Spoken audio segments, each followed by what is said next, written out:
இருக்கிறார். பெருமானார் ஸல்லல்லாஹு அலைஹி வஸல்லம் அவருடைய உலகத்திலே அமைச்சர்கள் என்று சொல்லக்கூடிய அளவிலே அபூபக்கர் சித்தீக் ரலியல்லாஹு அன்ஹுவும் ஹஜ்ரத் உமர் இப்னு கத்தாப் ரலியல்லாஹு அன்ஹுவும் இருக்கிறார்கள். அருமை சகோதரர்களே, நாம் அதிகமாக இந்த வார்த்தையை கேட்டிருப்போம். மஸையின் அபரிவல் அமீர் முஃமினீன் சையதுனா உமர் இப்னு கத்தாப் ரலியல்லாஹு என்ற வார்த்தையை நாம் அதிகமாக கேட்போம். நோன்புடைய காலத்திலே, தராவியுடைய சமயத்திலே அவருடைய பெயரை குறிப்பிடுகின்ற போது முஸையின் மஸ்ஜித் வல் மக்பரி வல் மிஹ்ராப், அல்லாஹ்வுடைய மஸ்ஜிதுடைய மெம்பரை மெஹ்ராபை அலங்கரித்த மகத்தான அந்தஸ்துக்குரியவர்கள் செய்தனா உமர் இப்னு கத்தாப் ரலியல்லாஹு அன்ஹு என்று நாம் குறிப்பிடுவோம். இப்படிப்பட்ட சிறப்பு வாய்ந்த உமர் இப்னு கத்தாப் ரலியல்லாஹு அன்ஹு அவர்கள் பெருமானார் ஸல்லல்லாஹு அலைஹி வஸல்லம் அவர்கள் ஏகத்துவத்தை மக்கள் மத்தியிலே சொந்த காலகட்டத்திலே அவர்கள் ஆரம்ப காலத்திலே அவர் கடுமையான எதிர்ப்புடையவர்களாக இருந்த போது கூட பெருமானார் ஸல்லல்லாஹு அலைஹி வஸல்லம் அவர்களுக்காக அல்லாஹ்விடத்தில் துஆ செய்தார். யா அல்லாஹ், உமரையோ அபூ ஜஹலை கொண்டது இந்த தீனை நிலைநாட்டுவதற்காக அல்லாஹ் சுப்ஹானஹு வ தஆலா துஆ செய்த போது அந்த நேரத்தில் நடந்த நிகழ்வுகளை நாம் எண்ணி பார்க்க கடமைப்பட்டிருக்கிறோம்.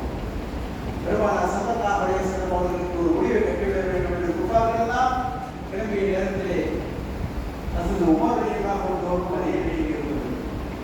அவர் பெருமானாரை நோக்கி வந்தவரை நாயிம் இப்னு அப்துல்லாஹ் என்ற ஒரு தோழர் பெருமானார் அவர்கள் சஹாபி சிந்திக்கிறார். ஹஜ்ரத் உமர் அவர்கள், நீ பெருமானாரை எதிராக சென்ற உண்மை நினைக்கின்றாய், ஆனால் உன்னுடைய இல்லத்தில் இஸ்லாம் விளைந்துவிட்டது என்று சொல்கிறார். உன்னுடைய சகோதரி இஸ்லாத்தை ஏற்றுக்கொண்டு விட்டார் என்று சொல்கிறார். அதை கண்ட உயர்ச்சியை ஹஜ்ரத் உமர் ரலியல்லாஹு அன்ஹு அப்படியே திரும்புகிறார் தன்னுடைய இல்லத்தில். அந்த நேரத்திலே ஹஜ்ரத் உமர் இப்னு கத்தாப் ரலியல்லாஹு அன்ஹுவுடைய சகோதரி ஃபாத்திமா அவர்களுடைய இல்லத்திலே அவருடைய கணவர் சயீத் பின் ஸைத் அவரும் சுரத்தை கொண்டு நன்மாராய் கூறப்பட்ட உன்னதமான சஹாபிகள் ஒருவர். அவரும் அவர்களுக்கு ஓதி கொடுத்து கொண்டிருக்கிறார். அப்பாஸ் பின் அரஸ் என்ற ஒரு சஹாபி. அந்த நேரத்தில் தான் ஹஜ்ரத் உமர் ரலியல்லாஹு அன்ஹுவுடைய இல்லத்தை நோக்கி செல்கிறார்கள். குர்ஆனுடைய அந்த வசனத்தை, அல்லாஹ்வுடைய திருவசனத்தை கேட்கிறார்கள். தாஹா சூராவுடைய அந்த வாசகங்களை கேட்கின்ற போது ஹஜ்ரத் உமர் ரலியல்லாஹு அன்ஹு ஒரு உள்ளத்தில் மாறிவிட்டது. உள்ளே செல்கிறார்கள். அவருடைய சகோதரி அவருடைய கணவர் ஓதி கொடுத்திருந்தவர்கள் ஒடுங்கிவிட்டார். காரணம் உமர் ரலியல்லாஹு அன்ஹு ரொம்ப பயங்கரமானவர், உறுதியானவர். பயந்தார்கள். அவர்கள் கேட்கிறார்கள், நீங்கள் ஓதி கொண்டிருந்த என்ன என்று கேட்கிறார்கள். அவருடைய சகோதரி பயப்படுகிறார்கள். குர்ஆனை கைகொள்வது, குர்ஆனுடைய வசனத்தை கைகொள்வது. அதே நேரத்தில் அவர்கள் தாக்கிவிட்டார்கள். இருந்தும் அவர்கள் மீண்டும் வலியுறுத்திய போது அவர்கள் சொன்னார், இறுதியாக சுத்தமாக வர வேண்டும். அதன் பிறகு அவர் குர்ஆனை சூரத்துல் தாஹாவை நான் முதலில் பார்க்கிறார். அவருடைய ரசத்துடைய சிந்தனையை எண்ணி பார்க்கிறார். அவருடைய உள்ளத்தில் எப்பொழுதே மாறுகிறது. அல்லாஹ் குர்ஆனை அவருடைய உள்ளத்தை எப்படி திருப்புகிறான் என்று பார்க்கிறார். உடனே செய்கிறார்கள். என்ன செய்கிறார்கள்? ஹஜ்ரத் ரசூலுல்லாஹி ஸல்லல்லாஹு அலைஹி வஸல்லம் அவர்கள் மக்களுக்கு மத்தியிலே அர்த்தம் ரலியல்லாஹு அன்ஹு அவருடைய இல்லத்தில் தான் மறைமுகமாக மக்களுக்கு மத்தியிலே சஹாபாக்களுக்கு மத்தியிலே இஸ்லாத்தை சொல்லிக் கொண்டிருக்கிறார். இஸ்லாத்துடைய பயிற்சி வாசலையாக இருக்கக்கூடிய அர்த்தம் ரலியல்லாஹு அன்ஹு அவருடைய இல்லத்தில் செல்கிறார்கள். உமர் அவர்கள் வாழ்வோடு வருகிறார்கள் என்று நாம் பேசப்பட்டுக் கொண்டிருக்கக்கூடிய காலகட்டத்தில் அவர்கள் அர்த்தம் ரலியல்லாஹு அன்ஹு இல்லத்தில் தங்குகிறார்கள். அங்குதான் முதல் இஸ்லாமிய பயிற்சி வாசலையாக இன்றும் கட்டி செல்லக்கூடியவர்கள் உம்ரா செல்லக்கூடியவர்கள் சையை செய்கின்ற போது அங்கே சையுடைய தொடக்கத்திலே, சமாவுடைய தொடக்கத்திலே அவர்கள் தொடக்கமாக இடது பக்கம் வாசலை பார்த்தோம் என்று சொன்னால் பாவல் அர்த்தம் என்று கொண்டிருக்கும். அதுதான் அருமை நாயகம் ரசூலுல்லாஹி ஸல்லல்லாஹு அலைஹி வஸல்லம் அவர்கள் முதலாக இஸ்லாமிய பிரச்சாரத்தை ரகசியமாக இந்த சஹாபி, இளம் சஹாபியினுடைய இல்லத்தை வழங்கிய ஒரு மகத்தான தன்தான் அர்த்தம் ரலியல்லாஹு அன்ஹு அவர்கள் அங்கெல்லாம் உபரிக்கலாம் செய்கிறார்கள். உள்ளே இருக்கக்கூடியவர் பயப்படுகிறார்கள். அவருடைய வாழ்கிறது. அதே நேரத்திலே அதற்கு முன்பாக இஸ்லாத்தை ஏற்ற அசத் ரசூலுல்லாஹி என்று சொல்லக்கூடிய அல்லாஹ்வுடைய சிங்கம், ரசூலுல்லாஹுடைய சிங்கம் என்று பெயர் பெற்று அதற்கு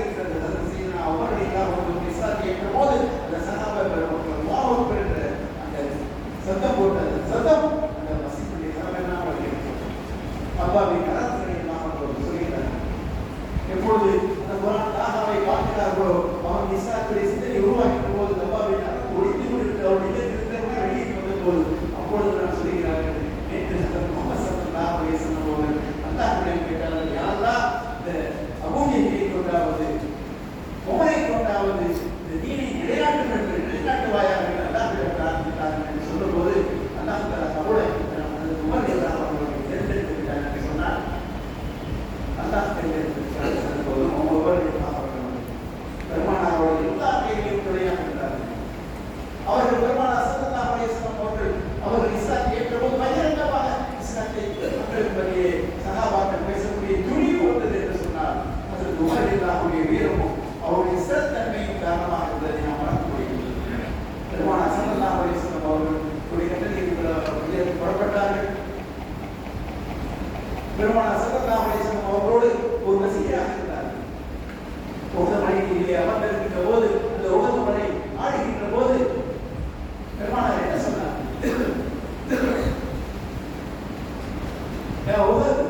இந்த மலையின் மீது ஒரு நபி இருக்கிறார், ஒரு சித்தீக் இருக்கிறார், 2 ஷஹதாக்கள் இருக்கிறார்கள் என்று சொன்னார்கள். யார் இருக்கிறார்கள்? 2 ஷஹதாக்கள் என்று சொன்னால் நாம் எப்பொழுது நினைவு கொண்டிருக்கக்கூடிய ஹஸரத் உமர் ரலியல்லாஹு அன்ஹு அவர்கள். கடந்த வாரம் நாம் நிறைய போட்ட ஹஸரத் உமர் ரலியல்லாஹு அன்ஹு அவர்களுடைய சஹாதத்துடைய அந்தஸ்தை பெறக்கூடியவர்கள் காரணமாக அங்கே அபூபக்கர் சித்தீக் ரலியல்லாஹு அன்ஹு சித்தீக் இருக்கிறார், ஒரு நபி இருக்கிறார் என்று சொன்னபோது அந்த மலை அப்படியே ஆடிய மலை நின்றதே வரலாற்றை பார்க்கிறோம். ஹஸரத் உமர் ரலியல்லாஹு அன்ஹுடைய தனித்தன்மையும் அவருடைய சிறப்பை நாம் எண்ணி பார்க்கின்ற போது இன்று நாம் தராவீஹ் தொழுகையை நடத்தி கொண்டிருக்கிறோம் என்று சொன்னார். இந்த மஸ்ஜிதிலே அலங்காரமாக்கிக் கொண்டிருக்கிறோம் என்று சொன்னார். இந்த மஸ்ஜிதிலே உபதேசம் செய்து கொண்டிருக்கிறோம் என்று சொன்னார். இதற்கெல்லாம் அடித்தர வேண்டவர்கள் ஹஸரத் உமர் ரலியல்லாஹு அன்ஹு. அவருடைய காலத்தில் தான், அவருடைய ஆட்சியில் தான் முதலாக மஸ்ஜிதில் பயான், பப்ளிக் பயான், பொது பயான்களை, மார்க்க உபன்யாசங்களை செய்யக்கூடிய பழக்கம் ஏற்பட்டது. விளக்குகள் போடக்கூடிய பழக்கம் ஏற்பட்டது. நவீன் காந்தி ரலியல்லாஹு அன்ஹு முதலாக மஸ்ஜிதிலே உரையாற்றினார்கள். மஸ்ஜிதிலே துவா பிரசங்கம் நடக்கும், போதனை நடக்கும், பொதுவான உரை நடத்தக்கூடிய நிலையை உருவாக்கியவர் சையதுனா உமர் ரலியல்லாஹு அன்ஹு. மஸ்ஜிதிலே கூடி வைத்தார்கள், மஸ்ஜிதை அலங்கரித்தார்கள், மஸ்ஜிதை விரிவாக்கினார்கள். இதனால் தான் முஸல்லிம் மஸ்ஜிதில் கபையில் மெஹராப் என்ற வார்த்தையை சொல்லுகிறோம் என்று சொன்னார். மஸ்ஜிதை அலங்கரித்தவர்கள், குர்ஆனை கொண்டு மஸ்ஜிதை அலங்கரித்தவர்கள். அதன் சையதுனா அலி கரமல்லாஹு வஜஹு சொல்லுவார்கள், நபர் அல்லாஹு கபர உமர் கமா நபர் மஸ்ஜிதன் லில்லாஹி பில் குர்ஆன். திருமறையை கொண்டு அல்லாஹ்வுடைய வீடுகளை ஒளிமயமாக்கிய கலீஃபாவை வட்டலை அல்லாஹ் அவரை பிரகாசமாக்குவானாக என்று சையதுனா அலி ரலியல்லாஹு அன்ஹு பிரார்த்தித்தார்கள் என்று சொன்னால் அந்த அளவுக்கு மஸ்ஜிதை பிரகாசமாக்குவார். சையதுனா அபூபக்கர் சித்தீக் ரலியல்லாஹு அன்ஹு துணிவாக தனக்கு பிறகு ஒரு ஆட்சியாளராக ஹஸரத் உமர் ரலியல்லாஹு அன்ஹுவை தேர்ந்தெடுத்தார்கள் என்று சொன்னால் கலீஃபா எப்படிப்பட்ட தேர்ந்தெடுத்தார்கள் பாருங்கள். பெருமானார் ஸல்லல்லாஹு அலைஹி வஸல்லம் அவர்களுக்கு பின்பாக கலீஃபத்து ரசூலுல்லாஹ் ஹஸரத் அபூபக்கர் சித்தீக் ரலியல்லாஹு அன்ஹு அவர்கள் தனக்கு பின்னால் வரக்கூடிய ஹஸரத் உமர் என்று சொல்லி காட்டினார்கள். சஹாபாக்கள் எல்லாம் தயங்கினார்கள். உமருடைய கடுமையான திறமையை பார்த்து அல்லாஹ் அவருடைய நன்மையாக பார்க்கிறது சரியான வழிகாட்டி என்ற கருத்தை ஹஸரத் அபூபக்கர் சித்தீக் ரலியல்லாஹு அன்ஹு சொல்லியதாக மக்கள் எல்லாம் அவருடைய கருத்தை கொடுத்தார், வழியில் செய்தார். வரலாற்றில் யாரும் செய்திட்டார், எவர்களும் ஆட்சி செய்கிறார்கள். மகத்தான ஒரு ஆட்சியை செய்து காட்டியிருக்கிறார்கள் உமர் ரலியல்லாஹு அன்ஹு. நம்முடைய இந்திய நாட்டுடைய விடுதலை வீரராக, விடுதலை போராட்டத்தை முன்னிட்டு நடத்திய தலைவராக விளங்கிய காந்தி அவர்களுக்கு அருமையாக சொன்னார்கள். இந்தியாவுடைய முதல் அமைச்சரவை பொறுப்பேற்ற போது நீங்கள் தான் கலீஃபா உமரை போன்று ஆட்சி செய்கிறீர்கள் என்று சொன்னார்கள் என்று சொன்னார். யார் சொல்லியிருக்கிறார்? இந்திய தேசத்தினுடைய பல நூற்றாண்டு காலமாக சுதந்திர போராட்டம் நடத்தி இந்திய தேசத்தை ஒருங்கிணைத்து ஒரு இந்திய தேசியத்தை உருவாக்கி இந்திய நாட்டை வலுப்படுத்தி ஒருங்கிணைத்து இந்திய யூனியனுடைய முதல் ஆட்சியாளர்களை, முதல் அமைச்சர்களை அன்றைய அவருடைய தலைவராக விளங்கிய காந்தி என்ன சொல்கிறார்? அண்ணன் காந்தி சுட்டி காட்டுகிறார், நீங்கள் எல்லாம் கலீஃபா உமரை போன்று ஆட்சி செய்கிறீர்கள் என்று சொன்னார். உலகத்தில் எப்படிப்பட்ட நீளமான ஒரு ஆட்சி செய்திருக்கிறார். பாகுபாடப்பட்ட ஆட்சி. மக்கள் நிம்மதியாக வாழ்ந்து கொண்டிருக்கக்கூடிய ஒரு ஆட்சி செய்த பெருமை யாருக்கு இருக்கிறது என்று சொன்னால் அவர்களுக்கு தான். காரணம் அல்லாஹ் அவர்களுக்கு கொடுத்த 10 ஆண்டு கால ஆட்சி காலத்திலே, அது அபூபக்கர் சித்தீக் ரலியல்லாஹு அன்ஹுவுடைய 2 ஆண்டு ஆட்சி காலத்திலே இஸ்லாத்தை நிலைநிறுத்துவதற்காக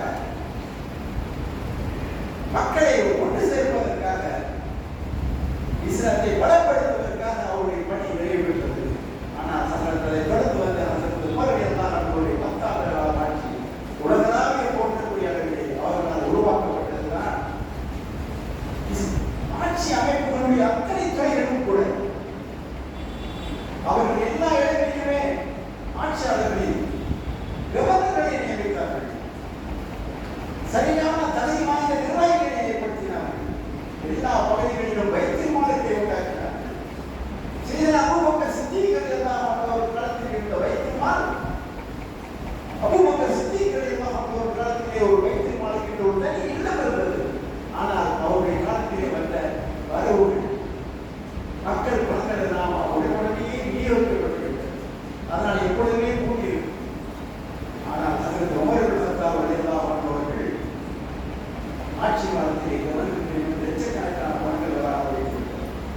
அப்பொழுது நாம் பொது வைத்தியமாலை உருவாக்கினார். பொது வைத்தியமாலை உருவாக்கிய பெருமை அது உமர்கள் சத்தாவர்கள் எல்லாம் அப்துல்லாவின் அறுப்புப்படி எல்லாம் அவருடைய பொறுப்பாளராக அவர் படித்தவர், கவனமானவர். அவருக்கு கீழே 3 துணை நிர்வாகிகளை கொண்டு முதலில் அமைக்கப்பட்ட வைத்தியமாளர் மதீனா முனவ்வராவில் பெரிய வைத்தியமாளர் இஸ்லாமிய வரலாற்று குறிப்பிடத்தக்க இடத்தை பெற்றதோடு அதே ஒவ்வொரு சத்தாவர்கள் ஒவ்வொரு பிராந்தியத்திலும் அங்கங்கே தலைநகர்களிலே வைத்தியமாளர் வைக்க சொன்னார். இன்றும் நாம் டமாஸ்கஸ் சென்றோம் என்று சொன்னார். ஷாம் தேசத்திலே மஸ்ஜித் உமையாவுடைய அருகிலே வைத்தியமாளருடைய கட்டட அமைப்பு, அந்த கட்டடம் இன்று இருந்து கொண்டிருக்கிறது. இப்படி உலகளாவிய அளவிலே அவருடைய சாம்ராஜ்யம் அலெக்சாந்திரியாவை எடுத்துக்கொண்டாலும் சரி, ஆர்மேனியா எடுத்துக்கொண்டாலும் சரி, இந்தியா அருகில் இருக்கக்கூடிய பலூச்சிஸ்தான் வரை இப்படி அரபு நீர்மகத்துவ முழுமை ஈராக் பாரசீகர்கள் ஒரே கட்டுக்கோப்பிலே இஸ்லாமிய மிகப்பெரிய நிறைந்த 22 லட்சத்துக்கு மேற்பட்ட ஸ்கொயர் மைல் அளவுள்ள மிகப்பெரிய சாம்ராஜ்யத்தை உருவாக்கி வருகின்ற செய்த அவர்கள் சத்தாவர்கள் எல்லாம் அவர்களோடு இந்த சந்தாபாக்கள் ஒத்துழைத்தார்கள். அவர்களோடு இந்த சந்தாபாக்கள் சாதாரணவர்கள் பெருமான சந்தாபாவை சந்தாபாக்கள் சுட்டி காட்டப்பட்ட இவர்களெல்லாம் சோழவாசிகள் என்று சுட்டி காட்டப்பட்ட சந்தாபாக்களை எல்லாம் கவர்னர்களாக தளபதிகளாக வைத்தார்கள். சாதிகளாக பாரசீகம் போன்ற மிகப்பெரிய சாம்ராஜ்யங்களை வெற்றி கொள்ளக்கூடிய தளபதிகளாக நியமித்தார்கள். சாம்ராஜ்யத்திலே அபூ உபைதா ஜர்ரா போன்ற மிகப்பெரிய தளபதிகளை நியமித்தார்கள். அமர் நாசவர்களே எகிப்து போன்ற பிராந்தியத்தினுடைய கவர்னராக நியமித்தார்கள். அமர் நாசவர்கள் எல்லாம் அவர்களுடைய காலத்தில் நினைத்து பாருங்கள். ஒரு சமயம் கடுமையான அவர்களுடைய ஆட்சி எகிப்திலே உருவாக்கிய போது அங்கே மக்களுக்கு மத்தியிலே ஒரு மூடத்தனமான நிகழ்வு நடந்து கொண்டிருக்கிறது. என்னவென்று சொன்னால், வருடந்தோறும் நைல் நதியிலே ஒரு கன்னி பெண்ணை தூக்கி எறிவார்கள். வருடந்தோறும் மிகப்பெரிய இடத்தில் ஓடிக்கொண்டிருக்கக்கூடிய நைல் நதியின் மீது ஒரு பெண்ணை தூக்கி எறிகிறார். இந்த நடைமுறையை உடனே தடுத்து நிறுத்துகிறார்கள். அவர்களுடைய ஆசை மக்கள் எல்லாம் பழைய அந்த சிந்தனையில் இருக்கக்கூடிய நிலையை உடன் சதற்கு உமர்கள் சத்தாவர்கள் கடிதம் எழுதுகிறார். இந்த மக்களுக்கு மத்தியிலே பூர்வீகமாக நீண்ட காலமான ஒரு நடைமுறை ஒன்று இருந்து கொண்டிருக்கிறது. இவர்களுடைய நம்பிக்கை ஒரு பெண்ணை அலங்கரித்து அந்த பெண்ணுக்குரிய பெற்றோரிடம் அவரிடம் விளைவிப்பு அவரை விலை கொடுத்து வாங்கி அதே வேளையிலே அவருக்கு அவரை அலங்கரித்து உயர்ந்த ஆடை அணிவித்து அவர்களை நைலில் தூக்கி எறிகிறார்கள். ஒவ்வொரு சத்தாவர்கள் அவர்கள் பதிலளிக்கிறார்கள். உங்களுடைய நடவடிக்கை சரியான நடவடிக்கை. அதோடு அந்த மக்கள் எந்த அளவுக்கு மூலத்தனமாக அவர்கள் போக்கை விட்டுவிட வேண்டும் என்று ஒருவருக்கு கிடைக்கக்கூடியவர்கள் அவர்களை ஈஸியாக எல்லோரிடமும் எளிதான முறையிலே அவர்கள் மக்களுக்கு ஏற்றபடி சமாளித்துக் கொண்டிருப்பவர்கள் ஹக்குடைய விஷயத்தில் உறுதியானவர்கள். ஹக்குடைய விஷயத்தில் எந்த காம்ப்ரமைஸும் அவர்களை பண்ண முடியாது. சத்தியத்தை அசத்தியத்தை பிரிக்கக்கூடியவர்கள், சாரம் பெற்ற தனித்துவம் பெற்றவர்கள். செய்தானே அவர்களை பார்த்து ஓடுகின்ற அளவிலே தனித்தன்மை வாழ்ந்தவர்கள். அவருடைய நெட்டத்துக்கு ஏற்றபடி குர்ஆன் வசனங்களை இறக்கினார். அப்படிப்பட்ட உறுதியான அவர்கள் சத்தாவர்கள் அந்த ஒரு கடிதம் பதில் கடிதம் எழுதுகிறார்கள். அமர்வின் ஆசிரியர் எல்லாம் அவர்கள் தான் நாட்டுடைய முதல் கவர்னர். இன்று வரை ஹீரோ சொல்லக்கூடியவர்கள் மிகப்பெரிய ஒரு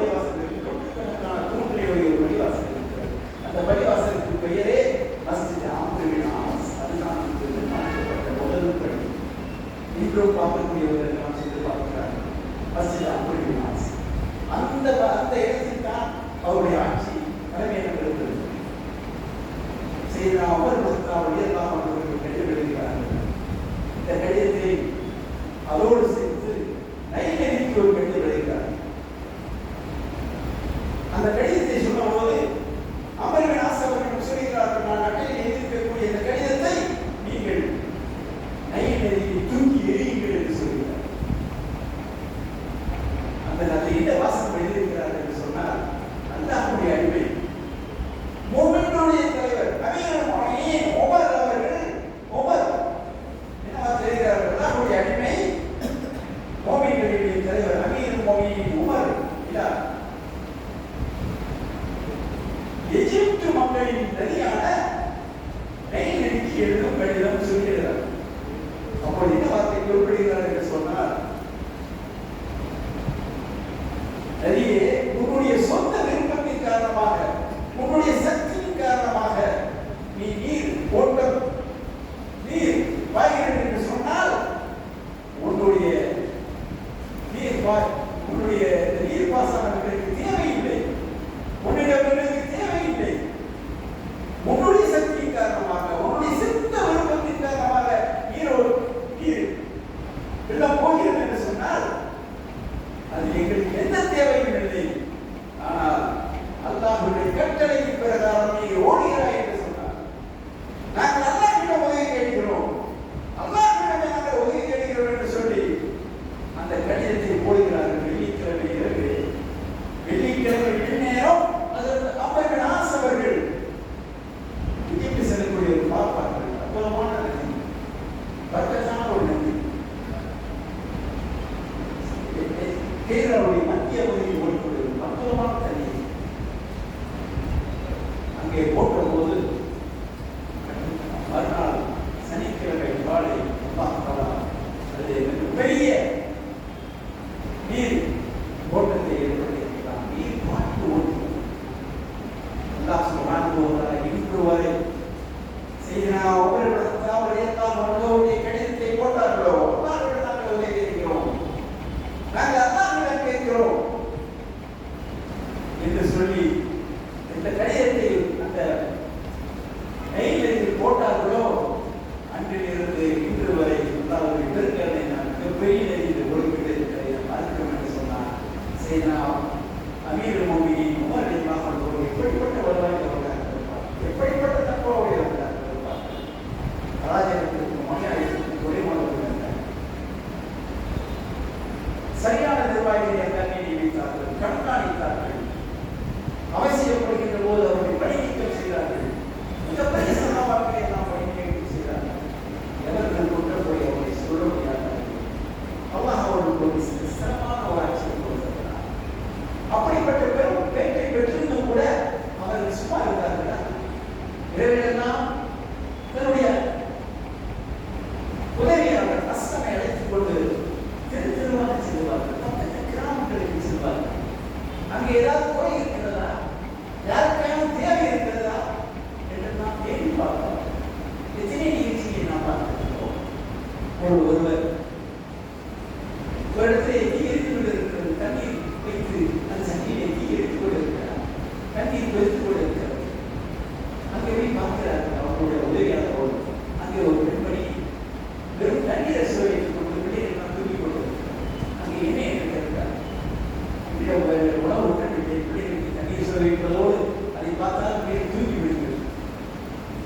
அதை கண்ட உணவு சொந்தா அவருடைய மாமாவுடைய ஒருவர் எடுத்துக்கொண்டு வேகமாக தன்னுடைய ரசாயன செஞ்சார்.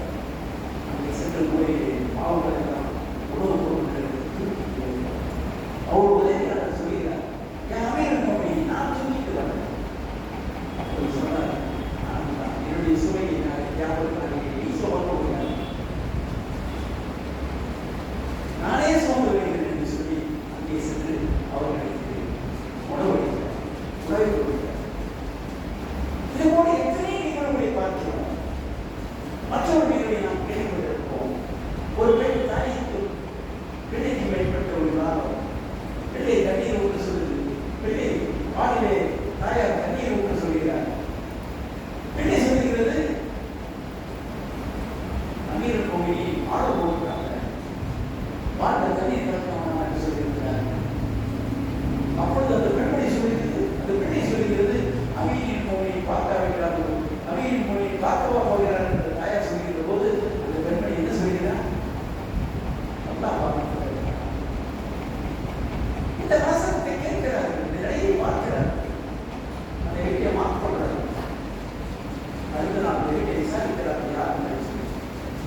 எந்த பெண் அமீருல் முஃமினீன் கலீஃபா அவருடைய கட்டளையை ஏற்று தாயார் சொல்லி கூட மறுத்து பாலில் தண்ணீர் கிடக்காத அந்த உத்தம பெண்மணியை தன்னுடைய மகனார்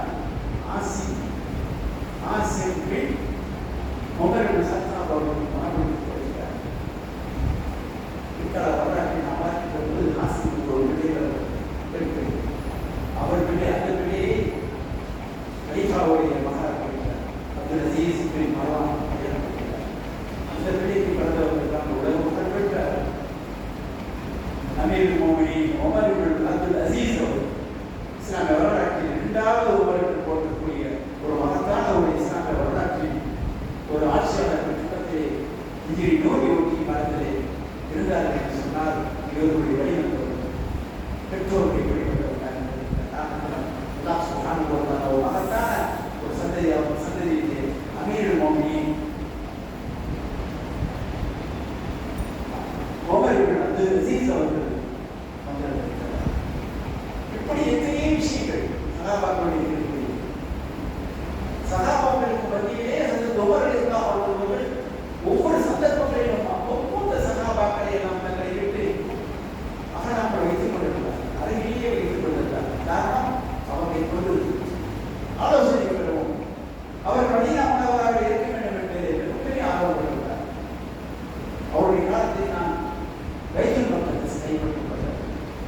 உலக வரலாற்றில் இன்றும் பேசப்படக்கூடிய மிகப்பெரிய நிகழ்வு நடந்தது. அது பைத்துல் மக்தஸை கைப்பற்றிய போது அவர் உபயோக சென்றார். அவர்கள் தான் கைப்பற்றினார்.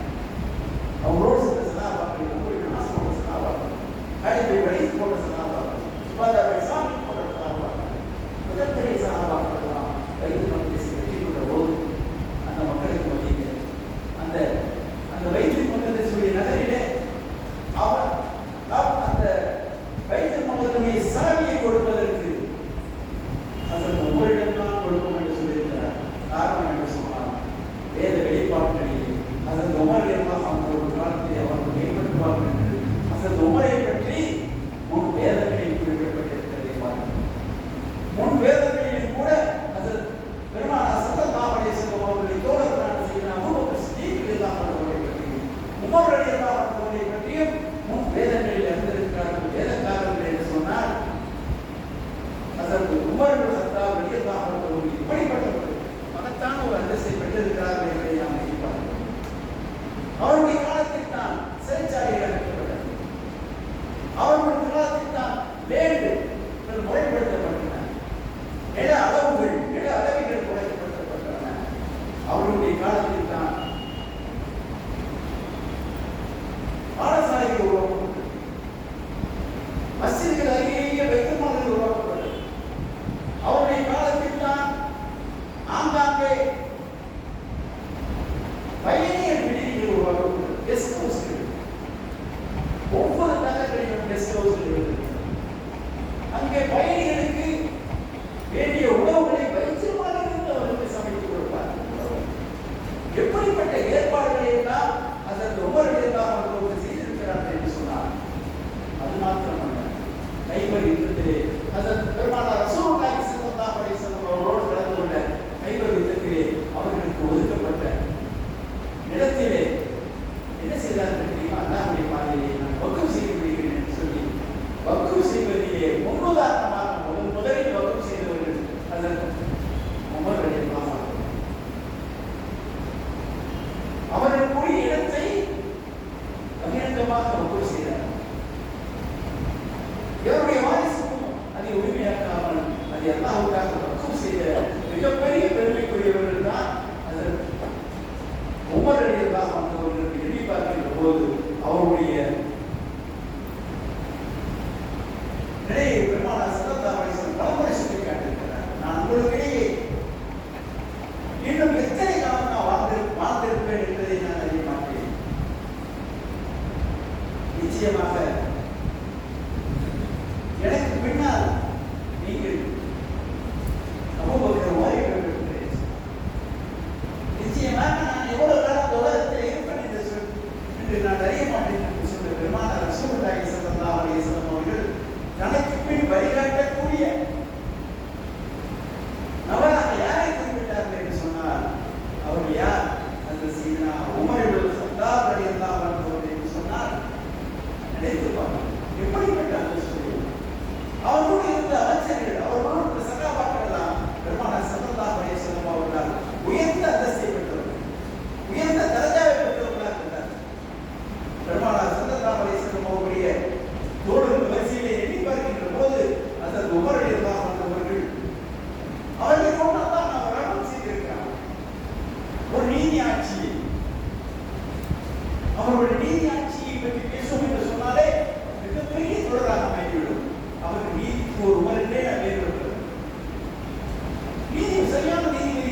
கூட நாளைக்கு நான் மறுமையிலே விசாரிக்கப்படுவேன் என்று சொன்னார்கள் என்று சொன்னார். எப்படிப்பட்ட கவலையோடு உலகத்தில் வாழ்ந்திருக்கிறார்கள், எப்படிப்பட்ட கவலையோடு ஆட்சி செய்திருக்கின்ற காரணத்தினால் தான் உலகம் அவர்களுக்கு என்று பயப்படுகிறது.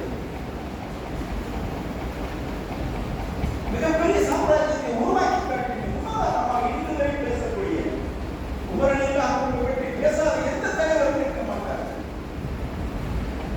அந்த அளவுக்கு ஒரு மிகப்பெரிய வாக்கியத்தை அவர்களுக்கு கொடுத்திருக்கிறார் என்று சொன்னால் அது உமர் அவருடைய தனித்தன்மையை நாம் எதிர்பார்த்து இருக்கிறோம். அவர்கள் மதீனா முனவராவை நேசித்தார்கள், பெருமானாரை நேசித்தார்கள். ஒரு மஜூசி அவரை கொண்டு விட்டார், தொழுகிட்டு இருக்கும்போதே கொண்டு விட்டார். அது நடந்த நாள் தான் அந்த நாள். அந்த குற்றவாளியாக செய்த உமர் தன்னுடைய மகனார் அப்துல்லாவை அழைக்கிறார். யா அப்துல்லா, ஆயிஷா சித்தியல்லா ரலியல்லாஹு அன்ஹா அவர்களிடம் கேட்டு பெருமானார் அருகில் என்னை அழைப்பதற்கு நீங்கள் அனுமதிக்கிறீர்கள் என்று சொல்கிறார். இப்படிப்பட்ட பிரிவாக அவர்கள் சென்று கேட்கிறார்கள். யா உம்முல் முஃமினீன், ஆயிஷா சித்தியல்லா ரலியல்லாஹு அன்ஹா அவர்களிடம் கேட்கிறார்கள். என்னுடைய தந்தை உமரிடம் கேட்கிறார்கள்.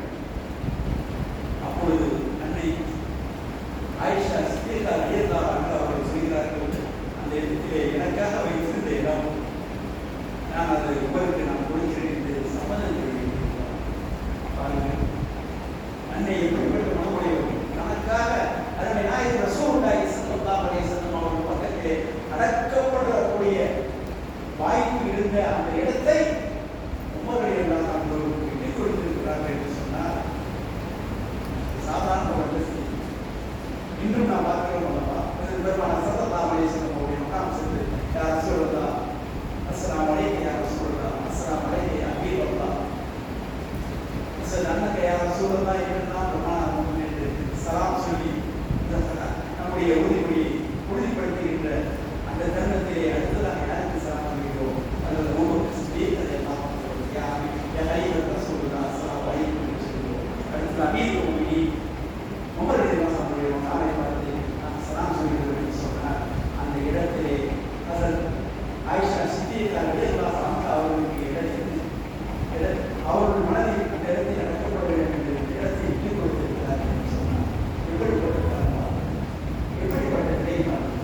அப்படி இருந்தும் கூட அமீர் முஃமினீன் தன்னுடைய மகனாரிடம் ஒரு வார்த்தை சொல்லியிருந்தார். நான் இப்பொழுது ஆட்சியில் இருக்கின்றதாக அதற்காக எனக்கு அவர்கள் ஒவ்வொரு அதே நேரத்திலே நான் வஃபாத்தாகி இருக்கின்றேன்.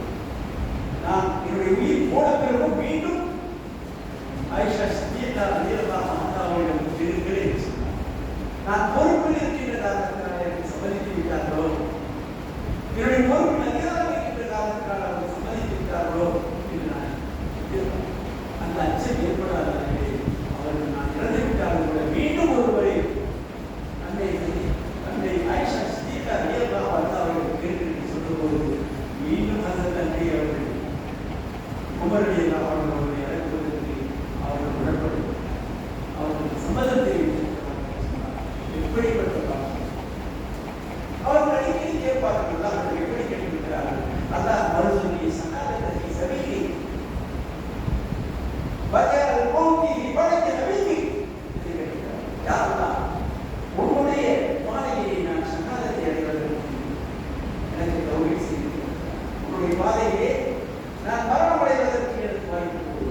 அதே வேளையில் என்னுடைய மௌத்தை உன்னுடைய நபியுடைய ஊரிலேயே எனக்கு கொடு என்று சொல்லி வஜல் மௌதி வலஜ நபீதி உன்னுடைய நேச நபி ரசூலுல்லாஹி ஸல்லல்லாஹு அலைஹி வஸல்லம் அவருடைய பூமியிலே என்னை மௌத்தாக்கி சொல்லியிருக்கிறார்.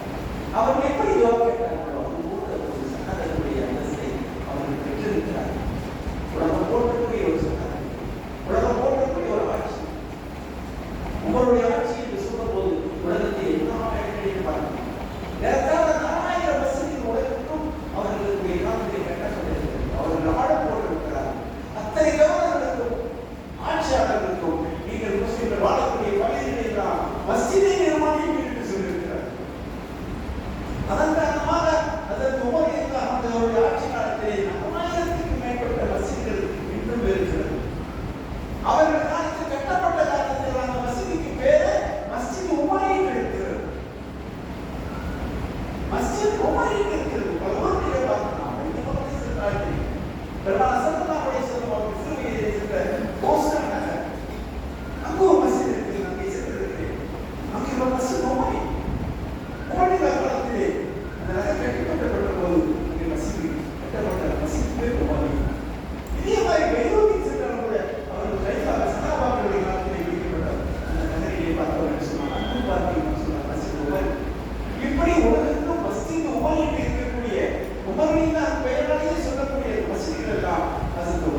சமய பாகுபாடின்றி அத்தனை பேருக்கும் நீதி கிடைத்திருக்கிறது அவருடைய ஆட்சி காலத்தில். அப்படி அதன் உதாரணமாகத்தான் இன்றும் பேசிக் கொண்டிருக்கிறோம். நீதிக்கு ஓர் அமர், நீதிக்கு ஓர் உமர் என்று சொல்லக்கூடிய அளவிலே உலகத்திலே நீதியை வெளிநாட்டினார்கள். அந்த நீதிக்கு நீதிக்கு முன்பாக எந்த சமரசமும் அவர்கள் கிடையாது.